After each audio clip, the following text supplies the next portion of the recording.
ပတ်စံအလဲကရရှိလာမယ်ဂိမ်းလေးတစ်ခုဘိုင်းနဲ့အကောင်နဲ့ပတ်စံထုတ်လို့ရမယ်မြန်မာနိုင်ငံကဘုံဘီတွေနဲ့ပတ်စံထုတ်လို့ရမယ်ဂိမ်းလေးတစ်ခုကျွန်တော်ကိုယ်တိုင်$1မြန်မာငွေ4000နီးပါးကိုလည်းပတ်စံထုတ်ပြပေးမှာဖြစ်ပါတယ်စိတ်ဝင်စားလို့ငွေစာချင်းနဲ့ဆိုရင်ဗီဒီယိုလေးကို like and share လေးလုပ်ပြီးတော့အဆုံးထိကြည့်လိုက်ရအောင်Okay ကျွန်တော်အခုပြောပြပေးမယ့် game လေးကဆိုရင် RP Reward ဆိုတဲ့ဒီ game လေးပဲဖြစ်ပါတယ်ဒီ game လေးကို download ရယူမဲ့ကစားမဲ့ဆိုရင်ကိုလူတို့ကဒီဘူရီလောကမခံပါနဲ့ဘူရီခံမဲ့ဆိုရင်ပတ်စံဆောင်လို့ရမှာမဟုတ်ပါဘူး Okay ကျွန်တော်တို့က RP Reward ဆိုတဲ့ဒီ game လေးကို download ရယူမဲ့ဆိုရင်ကျွန်တော်ပေးထားတဲ့လေးကနေတစ်ချက်ဝေလိုက်ပေါ့နော်ဒီ Google Play Store မှာ RP Reward ဆိုတဲ့ဒီ app နေနဲ့ logo လေးကိုတေချာကြည့်ပြီးတော့ install လုပ်ပေးလိုက်ပါကျွန်တော်တို့ရဘုတ်ဆက်ခွေလေးတက်ကိုရရှိလာပြီဆိုရင်ဒီကောင်လေးတက်ကိုတစ်ချက်ဝေလိုက်ပေါ့နော်โอเคဒီနေရာလေးကိုရရှိလာပြီဆိုရင်ကျွန်တော်တို့ကဒီ Google account တစ်ခုနဲ့ account အရေးပြုလုပ်ပေးရမှာဖြစ်ပါတယ်โอเคဒီနေရာလေးမှာတတိထားရမှာကတော့ကျွန်တော်တို့ဒီ play now ကိုမနှိပ်ခင်မှာကျွန်တော်တို့ဒီဘူရီလောကမခံပါနဲ့ဘူရီခံမဲ့ဆိုရင်သူပေးထားတဲ့ game လေးတွေပေါ်လာမှာမဟုတ်ပါဘူးပေါ့နော်โอเคကျွန်တော်တို့က game လေးတွေကစားမဲ့ဆိုရင်ဒီမှာ play now ဆိုတဲ့နေရာလေးကိုတစ်ချက်နှိပ်ပေးလိုက်ပါโอเคဒီနေရာလေးမှာဆိုရင်ကျွန်တော်ကဒီ eta နှိပ်လိုက်မကောင်းတာမို့လို့ပေါ့နော်ဒီโอเคဒီလိုနှိပ်ပေးလိုက်ပြီဆိုရင်ဒီနေရာလေးမှာသူပေးထားတဲ့ game လေးတွေ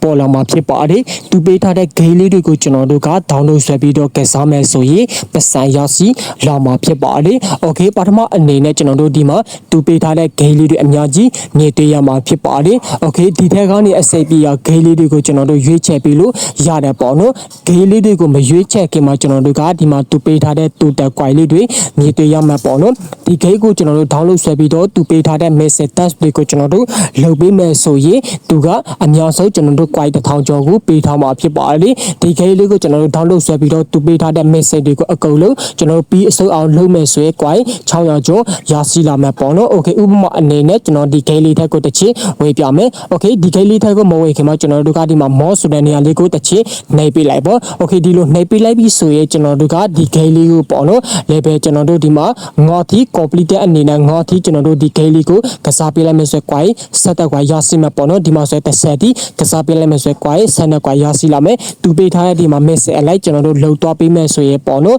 quite ပမာဏစုပေါင်းကျွန်တော်တို့1400ကျော်ကိုရရှိလာမှာဖြစ်ပါလေ okay ဒီနည်းနဲ့ကျွန်တော်တို့ quite လေးတွေကိုဆောက်ပြီးလို့ရမယ်ဒီရရှိလာတဲ့ quite လေးတွေကိုပတ်စံပြတ်ထုတ်လို့ရမယ်ပေါ့နော် okay ဒီအောက်က play now ဆိုတဲ့နေရာလေးကိုတစ်ချက်နှိပ်ပြီးတော့ကျွန်တော်တို့ကဒီ Google Play Store ကိုရရှိလာပြီဆိုရင်ဒီ game လေးကိုကျွန်တော်တို့ install လုပ်ပြီးတော့ကစားမယ်ဆိုရင်ကိုလူတို့ကဒီ quite လေးတွေရရှိလာမယ်ပေါ့နော် okay နောက်ထပ်တစ်ခုကိုကျွန်တော်တို့တွားမယ်ဟုတ်ပြီကျွန်တော်တို့ဒီကားလေးထက်ကိုပြထွေမယ်ဒီမှာ play now ဆိုတဲ့နေရာလေးကိုတစ်ချက်ပြဝေမယ်ပေါ့နော်ပြဝေလိုက်ပြီဆိုရင်ဒီနေရာလေးမှာကျွန်တော်တို့သူပေးထားတဲ့ game လေးတွေပေါ်လာပြီဆိုရင်ကျွန်တော်တို့ကဒီနေရာလေးမှာနောက်ထပ် game တစ်ခုအနေနဲ့ကျွန်တော်ဝေမယ်ဆိုရင်ဒီမှာ more ဆိုတဲ့နေရာလေးကိုတစ်ချက်နှိပ်ပြီးတော့ကျွန်တော်တို့ဒီအောက်မှာသူပေးထားတဲ့ဒီ message တွေကိုပေါ်ကြည့်လို့ရမှာဖြစ်ပါတယ် message လေးတွေအလိုက်သူက quite လေးတွေပေးထားမှာဖြစ်ပါတယ်ဒီ message တွေအလိုက်ကျွန်တော်တို့လုပ်ပေးမယ်ဆိုရင်စုပေါင်းအနေနဲ့ quite 600ကျော်ရရှိလာမှာဖြစ်ပါတယ် okay သူပေးထားတဲ့ဒီ game လေးကိုကျွန်တော်တို့ download ဆွဲမယ်ဆိုရင်ဒီအောက်က play now ဆိုတဲ့နေရာလေးကိုတစ်ချက်နှိပ်ပြီးတော့ Google Play Store မှာဒီ app လေးကိုကျွန်တော်တို့ install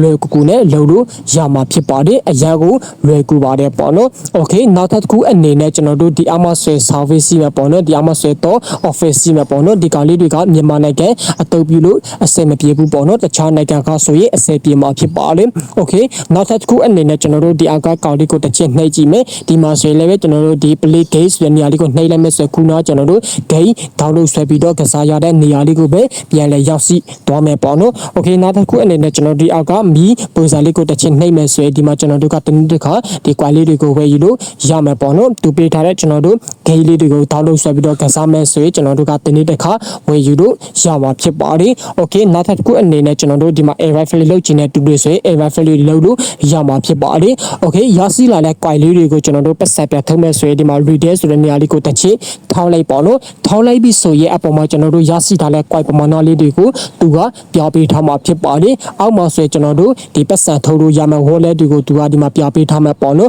်အပေါ်မှာဆိုရင် mobile အနေနဲ့ကျွန်တော်တို့ဖုန်းပေတွေနဲ့ပတ်စံထုတ်လို့ရမယ်ဒီအောက်မှာဆိုရင် PayPal cap ပေါ့နော်ဒီ PayPal နဲ့လုံးဝမထုတ်ပါနဲ့ဒီအောက်မှာဆိုရင်ကျွန်တော်တို့ဘိုင်းနဲ့ USDT နဲ့ပတ်စံထုတ်လို့ရမယ်ဒီအောက်မှာဆိုရင် Gain UC အဲ့တာတွေနဲ့ကျွန်တော်တို့ပတ်စံထုတ်လို့ရမယ်ပေါ့နော် okay ပထမအနေနဲ့ကျွန်တော်တို့ကဖုတ်ပြီးနဲ့ပတ်စံထုတ်မဲ့ဆိုဒီကောင်လေးကိုတစ်ချက်ထောက်လိုက်ပါထောက်လိုက်ပြီးဆိုကျွန်တော်တို့ဒီမှာစာပေအနေနဲ့ကျွန်တော်တို့အတုပ်ပြုချင်တဲ့ဒီကန့်လေးတွေကိုရွေးချယ်ပြီးတော့ဒီနားမှာကျွန်တော်တို့ဖုတ်ပြီးလေးတွေထုတ်လို့ရမယ်ပေါ့နော်ဒီမှာဆိုကျွန်တော်တို့အတန်လေးကိုတစ်ချက်ဝယ်ကြည့်လိုက်မဲ့ဆိုဒီမှာကျွန်တော်တို့ဖုတ်ပြီးလေးတွေထုတ်လို့ရမှာဖြစ်ပါလေโอเคနောက်တစ်ခုအနေနဲ့ကျွန်တော်တို့ဒီမှာဘိုင်နယ်အကောင့်နဲ့ပတ်စံထုတ်မဲ့ဆိုပေါ့နော်ဘိုင်နယ်အကောင့်လေးကိုတစ်ချက်ထောက်လိုက်ပြီးတော့ဒီနားမှာကျွန်တော်တို့ပတ်စံစတဲ့ထုတ်လို့ရမယ်ပမာဏလေးတွေကိုသူကဒီမှာပြပေးထားမှာဖြစ်ပါလေအနည်းဆုံးကွိုင်း1000ပြည်တာနဲ့ကျွန်တော်တို့က$0.1ဒေါ်လာကိုစတဲ့ထုတ်လို့ရမှာပေါ့နော်ကွိုင်း2500ပြည်ပြီဆိုရင်ကျွန်တော်တို့က$0.25ဒေါ်လာကိုထုတ်ခွင့်ရမှာဖြစ်ပါတယ်ကွိုင်း9400ကျွန်တော်ပြည်ပြီဆိုရင်$1စတဲ့ထုတ်လို့ရမှာဖြစ်ပါတယ်ကျွန်တော်မှဆိုရင်ကွိုင်း1000ကျော်စီတာမို့လို့ဒီမှာကျွန်တော်$1ကိုထုတ်ခွင့်ရနေတာပဲဖြစ်ပါလေโอเคထုံးမယ်ဆိုရင်ကျွန်တော်တို့ကဒီမှာအစရထားလေးပြည်နေဖို့တော့လို့တာပေါ့နော်ဒီလိုအပြာရောင်နဲ့ကျွန်တော်တို့မပြည်သေးဘူးဆိုရင်ဆက်လေးကျွန်တော်တို့စူဆောင်ပေးရမှာဖြစ်ပါလေโอเคကျွန်တော်တို့ဘိုင်းနဲ့အကောင့်လေးနဲ့ပတ်စံမထုတ်ပြခင်မှာဒီမိုဘိုင်းဖုတ်ပင်နေတဲ့ပတ်စံဘလို့ထုတ်လို့ရလဲဆိုတာလေးကိုပြောပြပေးမယ်ကျွန်တော်တို့ကမြန်မာနိုင်ငံကဘယ်ဖုတ်တန်းနေမဆိုပေါ့နော်ပတ်စံထုတ်လို့ရမှာဖြစ်ပါလေဒီအကြောင်းအရာလေးကိုကျွန်တော်ထူထူပြောပြနေစေမလိုဘူးလို့ထင်ပါတယ်အားလုံးသိစီနားလည်မယ်လို့ထင်ပါတယ်โอเคဘိုင်းနဲ့အကောင့်နဲ့ပတ်စံထုတ်ပြပြီးမှဖြစ်တာကြောင့်မလို့ဒီမှာဘိုင်းလေးကိုတစ်ချက်ထောင်းလိုက်မယ်ပေါ့နော်ထောင်းလိုက်ပြီးဆိုကျွန်တော်ကဒီမှာ$1ကိုထုတ်ပြပြီးမှဖြစ်တာကြောင့်မလို့$1လေးကိုတစ်ချက်ထောင်းမယ်ထောင်းလိုက်ပြီးဆိုရင်ကျွန်တော်တို့ကဒီမှာကျွန်တော်တို့ထုတ်ယူမယ်ပမာဏကျွန်တော်တို့ပြစာရမှာကွိုက်ပမာဏဒီအမှဆိုကျွန်တော်တို့ဘိုင်းနဲ့အကောင့်ဖိထားတဲ့ဒီ Gmail လေးကိုထည့်ပေးရမှာဖြစ်ပါတယ်ပေါ့နော်ကျွန်တော်တို့ဘိုင်းနဲ့အကောင့်ဖိထားတဲ့ Gmail လေးကိုဒီနေရာလေးမှာထည့်ပေးရမှာဖြစ်ပါလိ Gmail လေးတေချာလေးကျွန်တော်တို့တေချာလေးဆက်ပြီးတော့ထည့်ပေးလိုက်ပေါ့နော်တကယ်လို့မှားနေတဲ့ဆိုကျွန်တော်တို့ပြန်လဲပြင်ဆင်လိုက်ပေါ့နော်မှတ်ကပ်ပြီးဆိုရင်ကျွန်တော်တို့ကဒီအကောင့်နေဆိုတဲ့နေရာလေးကိုနိုင်ပေးမယ်ဒီမှာကျွန်တော်တို့ရဲ့ဘိုင်းနဲ့အကောင့်ဖိထားတဲ့ Gmail လေးမှတ်မှတ်ကျွန်တော်တို့ထုတ်ယူမဲ့ပမာဏနဲ့မှတ်မှတ်တေချာလေးဆက်ပေးပေါ့နော်မှတ်ကပ်ပြီးဆိုရင်ဒီအကောင့်ကောက်ဖန်ဆိုတဲ့နေရာလေးကိုတစ်ချိန်နိုင်ပေးလိုက်ပေါ့โอเคဒီလိုနိုင်ပေးလိုက်ပြီးဆိုကျွန်တော်တို့ပတ်စံထုတ်ယူခြင်းကအောင်မြင်သွားပြီဖြစ်ပါတယ်အောင်မြင်သွားပြီဆိုသူက40စင်းတော့ရအတွင်းမှာကျွန်တော်တို့ရဲ့ဘိုင်းနဲ့အကောင့်လေးထဲကိုပတ်စံပို့ပေးမယ်လို့ပြောထားခြင်းပဲဖြစ်ပါတယ်โอเคဒီအကောင့်ကလောဆိုတဲ့နေရာလေးကိုတစ်ချက်နှိပ်ပြီးတော့ကျွန်တော်တို့ထုတ်ယူခဲ့တဲ့ပမာဏလေးကိုပြန်ကြည့်မယ်ဆိုရင်ဒီမှာကျွန်တော်တို့ blogger အနေနဲ့ဒီကောင်လေးကပေါ်တော့ဆက်စင်းနေပြီပဲဖြစ်ပါတယ်အရေးကဆိုရင်လည်းပဲကျွန်တော်ဒီမှာပတ်စံထုတ်ထားတဲ့ပမာဏလေးပဲဖြစ်ပါတယ်အရေးကကျွန်တော်$1ထုတ်ယူပူတယ်ဒီအမှာဆိုရင်$0.001ကိုလည်းကျွန်တော်ထုတ်ပူတယ်ပေါ့နော်ဒီမှာ pay အနေနဲ့သူကအစက်ရောက်လေးပြပေးမှဖြစ်ပါတယ်ပတ်စံဝယ်လာပြီဆိုရင်ဒီအစက်ရောက်လေးအနေနဲ့သူကပြပေးမှဖြစ်ပါတယ်ဒီမှာအဝါရောင်အနေနဲ့ပြပေးနေတာလေးကဆိုရင်ကျွန်တော်တို့ရဲ့ဘိုင်းနဲ့အကောင့်လေးထက်ကိုပတ်စံပို့ပေးဖို့သူကစတဲ့ဆက်စင်းနေပြီဖြစ်ပါတယ်တရားရခိုင်လို့ပေးတဲ့ဒီ RP လူရောဆိုတဲ့ gate လေးထက်ကနေကျွန်တော်တို့ပတ်စံလူတွေကူကူဆောက်လို့ရတဲ့ gate လေးတစ်ခုဖြစ်ပါတယ်ပေါ့နော်ဘယ်နိုင်ငံမှာဆိုမြန်မာနိုင်ငံမှာနေတဲ့သူတွေဆိုရင်ဒါမှမြန်မာဖုတ်ပြီးဘိုင်းနဲ့အကောင့်နဲ့ပတ်စံထုတ်လို့ရမယ် gate လေးတစ်ခုဖြစ်တာကြောင့်မလို့အခုပဲ download ဆွဲပြီးတော့ကစားလိုက်ဖို့အကြံပေးခြင်းပါလေပတ်စံထုတ်ရမှာအခက်အခဲမရှိဘဲနဲ့ဖုတ်ပြီးတွေနဲ့လည်းပတ်စံထုတ်လို့ရတဲ့ gate လေးတစ်ခုဖြစ်တာကြောင့်မလို့ recommend ပေးခြင်းပါလေနောက်ထပ်ဗီဒီယိုမှာဒီလိုတရားရခိုင်လို့ပေးတဲ့ gate တွေနဲ့ပတ်စံစာခြင်းနဲ့ဆိုရင်ကျွန်တော်ရဲ့ YouTube channel လေးကို subscribe ပါလေးနှိပ်ထားပေးဖို့တောင်းဆိုခြင်းပါလေ